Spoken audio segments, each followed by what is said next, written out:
Okay, let's start this game by buying Word Atlas, the support item, and the first thing you should do always is walk to the farther bush from you, into this one.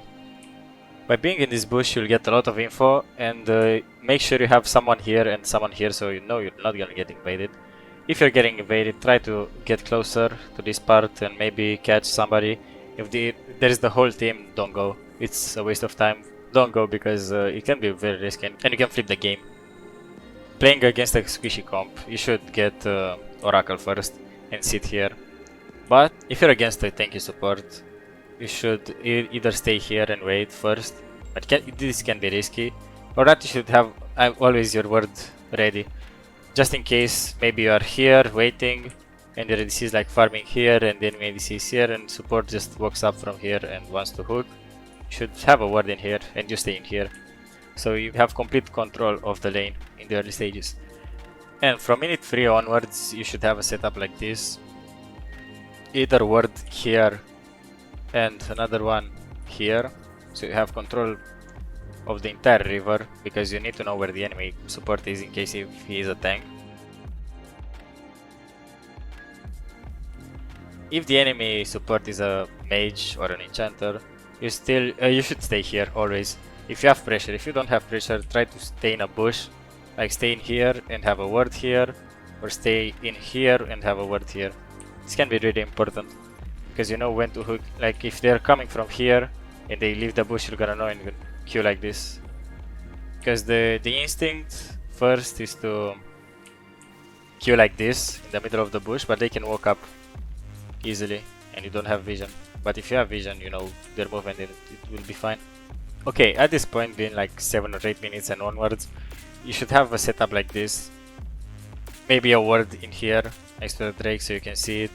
And depending on the side you play, either a ward in here. If you're playing red side, you want the blue side to be warded like this so you can see the chickens. If not, if you are the other side, maybe place a ward in here or one in here to see if they come to the blue or to the gromp.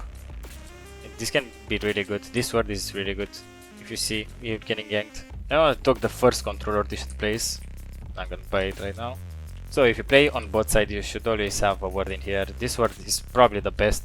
I always use it and nobody finds it, because junglers will come like this, will get a blue and they'll come straight down and they'll not go in the bush. There's no reason to get into this bush, so yeah, they'll not find the controller. Then this, I always have this ward last for like 15-20 minutes at least.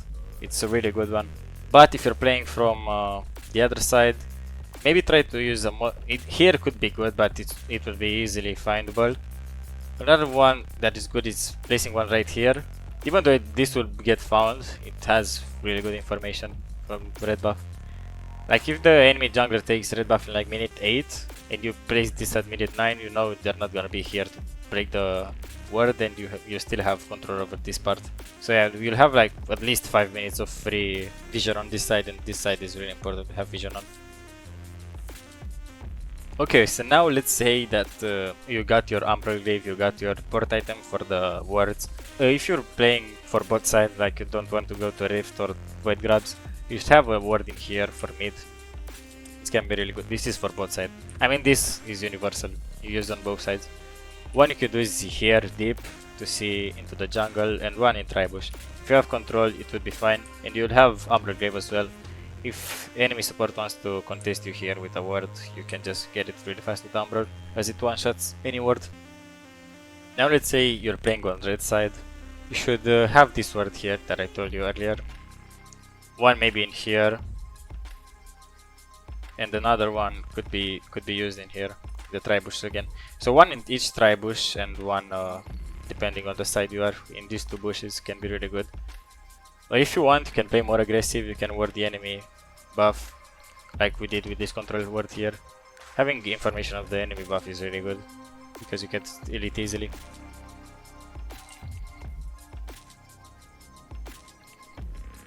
Now let's say we got to mid game where Baron is up. A really good controller for both sides is one in this bush. It's really good. Try to place it as well as you can so you can see on both sides on this part of the river. On normal ward you should use on a Baron. I never use controller on Baron because everybody wants to break it as fast as possible. and I try to get as much value from control wards. Maybe a ward up here in top lane, so you'll see people come from here and people coming from here. And these are universal. And now, depending on the side, again, you can have one here if you're playing red side, or you can have one here if playing blue side. So go on the opposite. Try to use like a plant vision to see if people are over here. If you don't want the ward in here, you can put one in here. Yeah, there's a lot of opportunities. So yeah, also make sure Baron is warded at any time.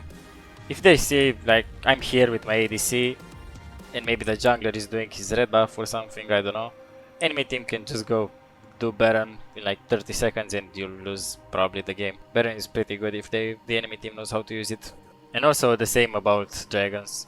Always try to keep this warded, or maybe stay in this part of the map and know where people are so they won't do the Drake.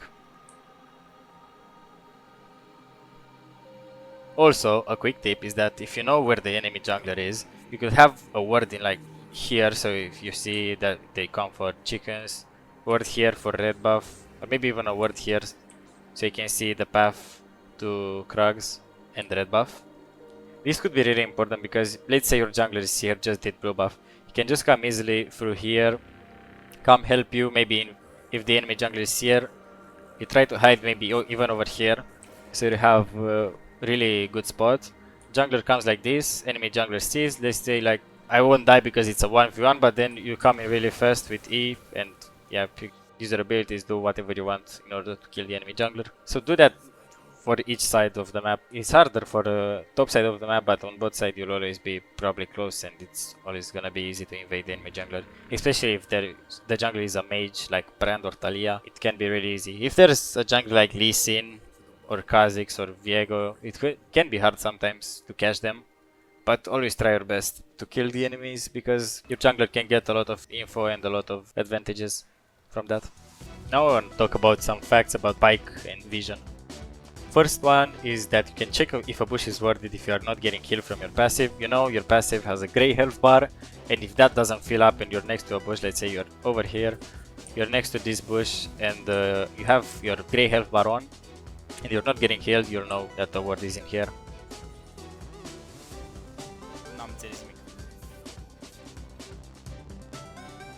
So the second one is that if the enemies have a controller in a bush, again, let's say this bush, there's a controller in here, and even though you're in W and the controller is in here and it will see you, you'll not get healed from your passive.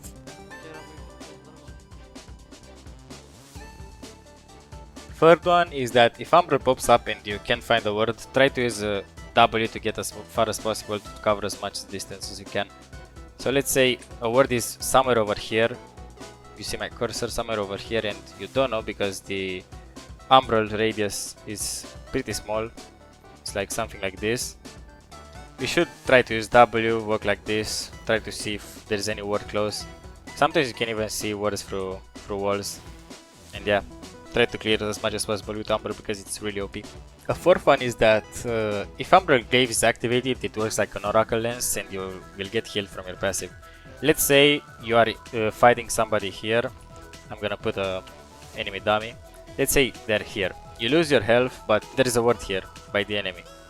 If your Umbral is activated, it would work like an Oracle Lens. He will not see you and you will get healed from your passive. As well, you can use your Q to do something like this.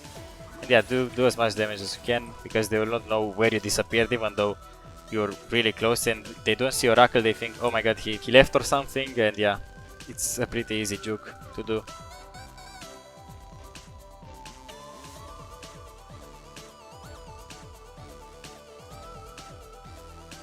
Fifth one is talking about Umbral Glaive, and Pyke has the best synergy with Umbrals, no other melee support can build it, so you can always at least double the enemy's vision score. 6. Don't forget that you don't one-shot wards with Umbral Glaive.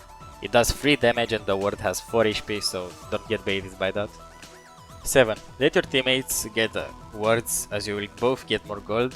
Usually you both get 30 if you reveal the ward with Umbral Glaive and they take it. 8 is about runes, and you should always use zombie ward on support because it's insane and it also grants you AD, so don't forget about that. And for number 9, you can use Cosmic Insight to remove cooldown of wards. And later when you switch to Oracle Lens it would work with that too. And the last fact, don't forget Ingenious Hunter got removed, so there's no other way to get the cooldown of words.